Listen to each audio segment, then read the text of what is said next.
టాలీవుడ్ సినీ ఇండస్ట్రీలో నందమూరి నట వారసుడిగా అడుగుపెట్టి తెలుగు ఇండస్ట్రీలో తనకంటూ సపరేట్ ఇమేజ్ క్రియేట్ చేసుకున్నాడు జూనియర్ ఎన్టీఆర్. అంతేకాదు ఇన్నేళ్ల కెరియర్లో సినిమాలే కాదు బిగ్ బాస్ వంటి రియాలిటీ షోను తెలుగు ప్రేక్షకుల మొదట పరిచయం చేసింది ఎన్టీఆరే. ఈయన హోస్ట్గా షోను తనదైన శైలిలో సూపర్ హిట్ చేశారు. తర్వాత వరుస సినిమాలతో తీరిక లేకుండా ఉండడంతో ఈయన బిగ్ బాస్ తర్వాత సీజన్కి హోస్ట్గా కంటిన్యూ చేయలేకపోయారు. తర్వాత బిగ్ బాస్ షోలో ఎన్టీఆర్ ప్లేస్లో సెకండ్ సీజన్ను నాని హోస్ట్ చేస్తే మూడో సీజన్, నాలుగో సీజన్ నాగార్జున హోస్ట్ చేస్తున్నారు.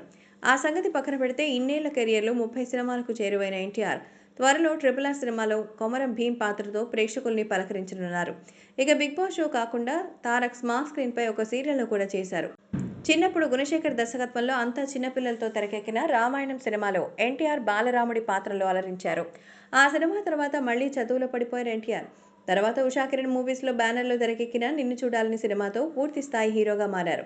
ఆ సినిమా కంటే ముందే ఎన్టీఆర్ ఓ టెలి సీరియల్లో నటించారు. ఆ సీరియల్ పేరు భక్త మార్కండేయ.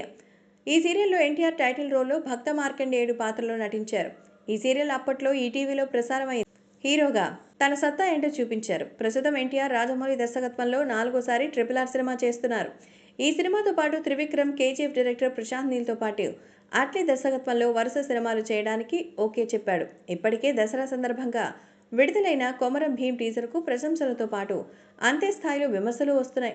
ఆ సంగతి పక్కన పెడితే ఈ సినిమా పాన్ ఇండియా లెవెల్లో ప్రేక్షకులను ఎంతగా ఆకర్షిస్తుందో చూస్తూనే